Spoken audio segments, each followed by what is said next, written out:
My name is Judith Becker. The I stands for Irmgard, which is the Teutonic name that was given me at birth, as it was given to all children born in Germany. Probably in many other places in Europe. My Hebrew name is Yehudit. What was your family name at birth? Berger. How many members in your family? My mother and father, of course, and 5 siblings.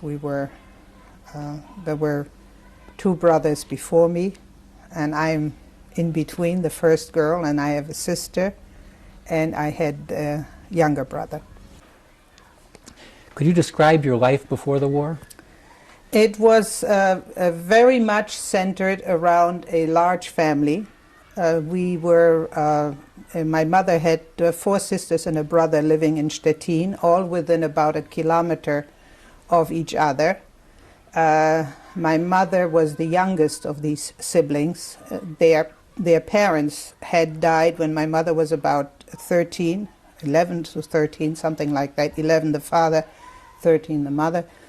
And she was then raised by her older sisters, who were very kind to her, and who in due time sort of became our substitute grandparents, so that everything was in a family Shabbatot, where people visited each other, and the birthdays were family gatherings.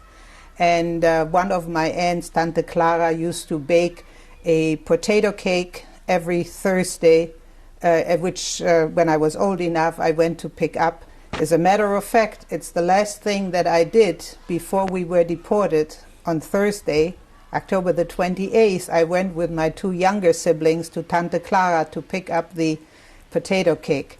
And the men who came to take us out of our homes, a Gestapo and a uniformed policeman, were already in my aunt's house when we got there. Okay, if you're talking chronologically, this is 1922, my parents' wedding, and this is my mother. No pointing. No pointing. Okay, the bride is my mother, the groom is my father. To the right of the groom are his mother, her 2 sisters, and my grandfather, Eliezer, is the man in the beard. Now, of that side of the family, 60% perished in the Holocaust, including my grandfather, who was dragged out of an old age home in 1938 in Recklinghausen, which is a small town in the western part of Germany, where he was the only Ostjude, the only Jew who was born in Galicia, Poland. And yet they dragged him out, and he was eventually killed in Warsaw, probably in 1940-41. To the left of the bride are my mother's sisters and their husband. As I mentioned in the interview, she had 1 brother and 4 sisters living around us in Stettin. And the first 2 couples are her sisters. The one on the extreme left, that's my Tante Clara, who sort of was the grandmother to me at least. And in the second row on the right, from the right, is another sister with her husband, and then the Holy Brother, Yosef HaTzadik, with his wife. Both of these, Yosef and his wife died in the Holocaust in Majdanek, or close to Majdanek in Piaski. But the Schreiers, the other sister, is the one who managed to get out to America and send affidavits for the whole family. Of the people in this picture, exactly 60% died in the Holocaust.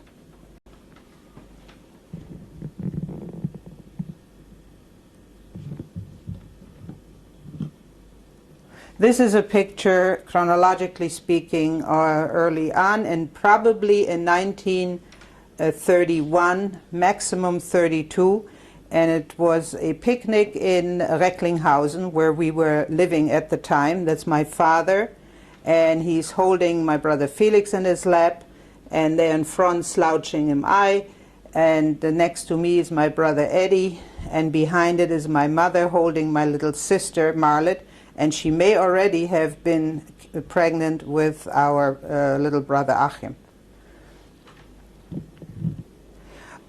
This is my father, Zichrono Livrocha, Ephraim Fritz Berger, and it was taken in Stettin as a passport picture that was sent in order to obtain a visa to the United States. And it came into our possession because, again, my aunt had some of the pictures and the papers in order to make out the affidavit. This is a picture, again, a passport picture of my little brother Achim Joachim Berger. It was taken already in Radom in 1938 when he was 5 years old as part of the necessary pictures for the obtaining of a visa to America, which of course we never got. He was killed in Auschwitz. It in close? Mm-hmm. Mm-hmm.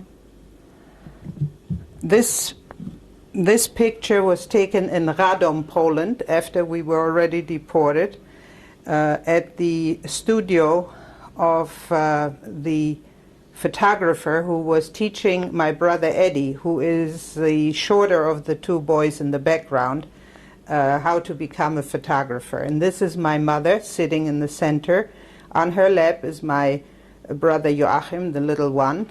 To her right, yes? Or is it to her left? To her left is my sister Marlet, then Eddie, and behind Eddie is my oldest brother Felix, and then I'm standing with glasses and so on. The reason this picture is of some importance is to see that I was actually a large person. I was a big girl. I'm barely 10 years old on this picture, and my brother is 5 years older than I am.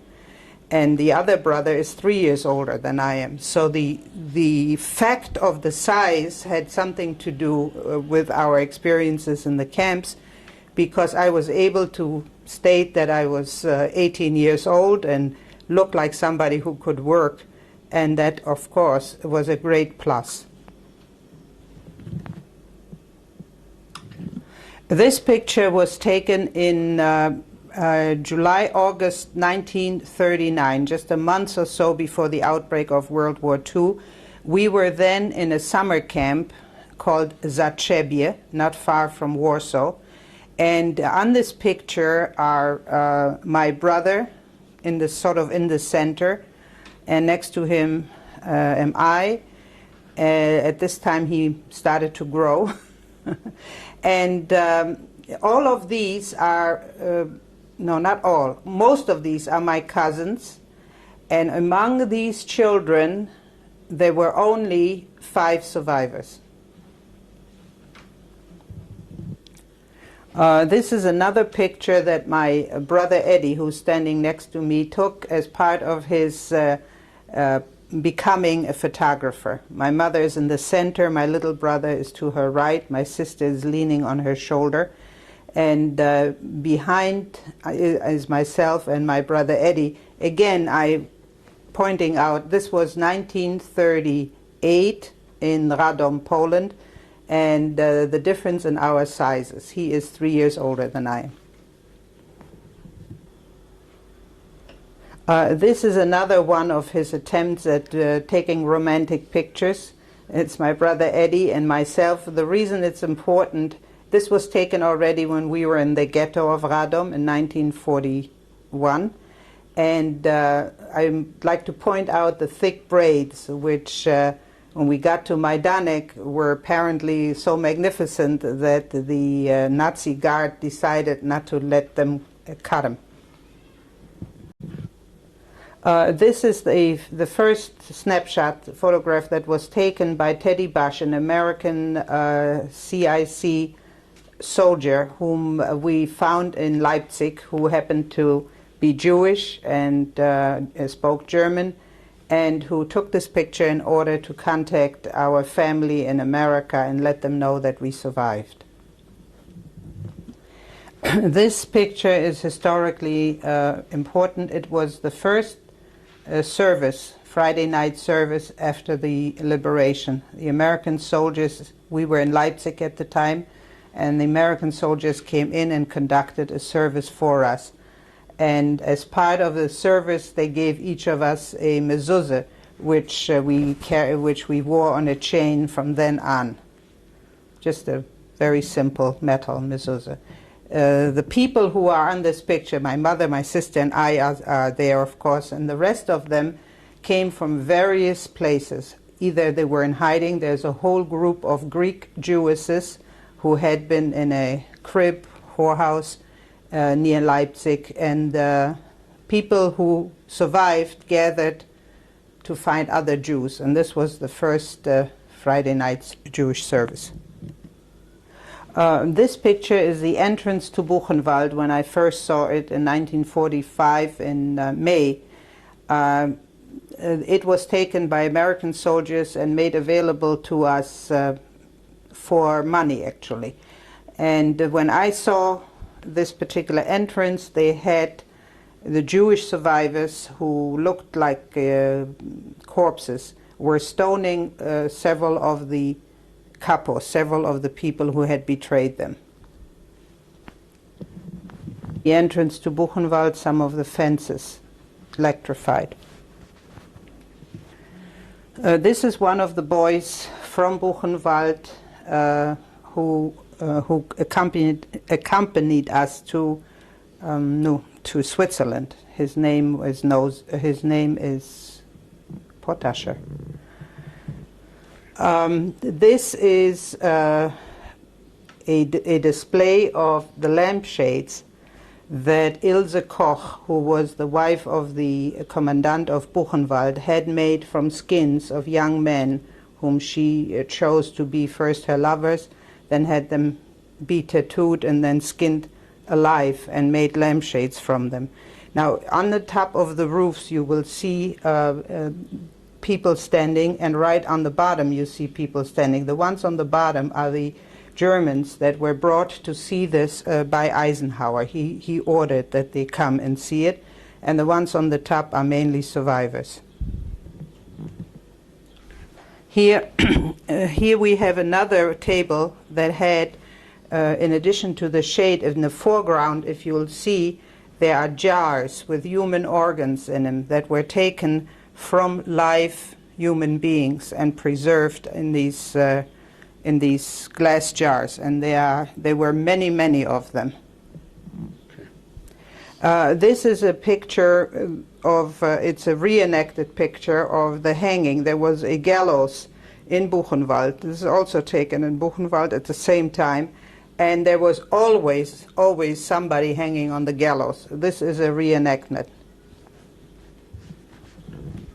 This is a picture, the outside of the crematorium in Buchenwald. On the inside, where I was, there was a room on which they had hooks all around the room, and I don't have a picture of that, but they hung the bodies live, and the people would claw and scratch on the walls, and the walls were completely serrated by the scratches of men who were trying to survive another minute.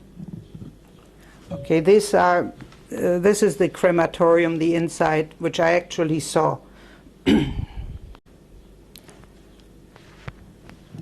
This picture was taken shortly after the liberation of Buchenwald in May of 1945, and this I actually saw. The inside of the crematorium oven was still filled with bodies. This is also Buchenwald, and these are bodies that I saw already put on some kind of a vehicle to be transported to graves outside of the crematorium area. Before the Nazis left Buchenwald, there was actually a mass killing. They killed any Jew that they could get hold of, and the only Jews who survived then that mass killing were the ones who were being protected by the communist prisoners in Buchenwald.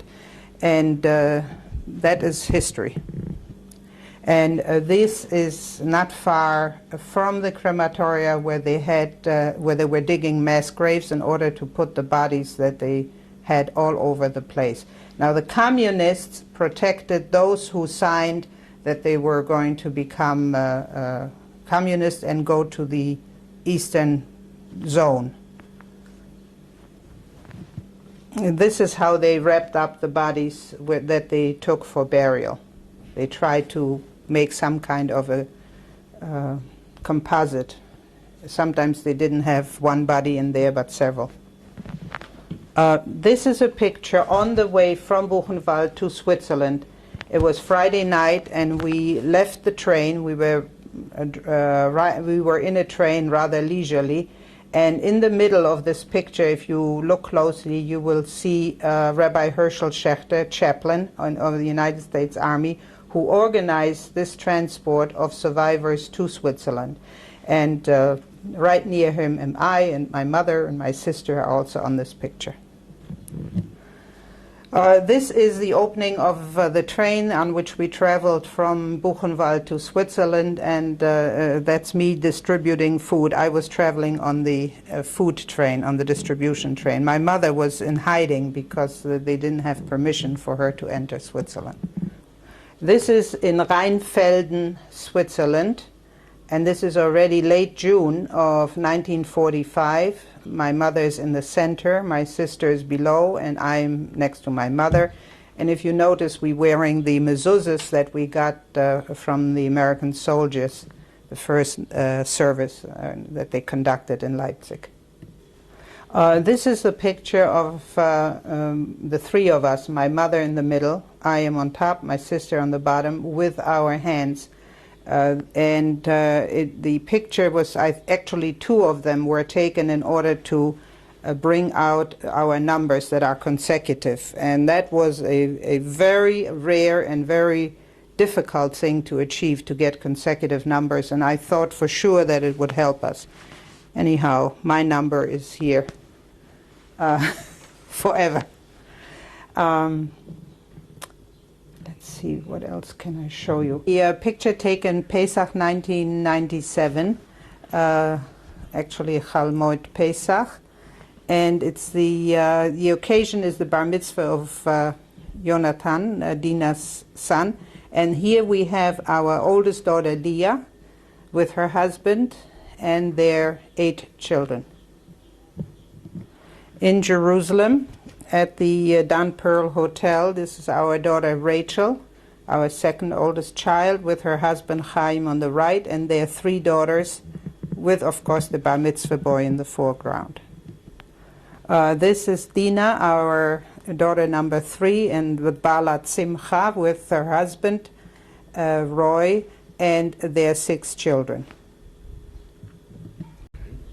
This is at the same bar mitzvah, at the Dan Pearl. My mother is the center of attraction, and everybody is trying to be photographed with her. It's myself on one side of her, our son Ephraim David on the other, our daughters arrayed behind her, and my sister and her husband as well.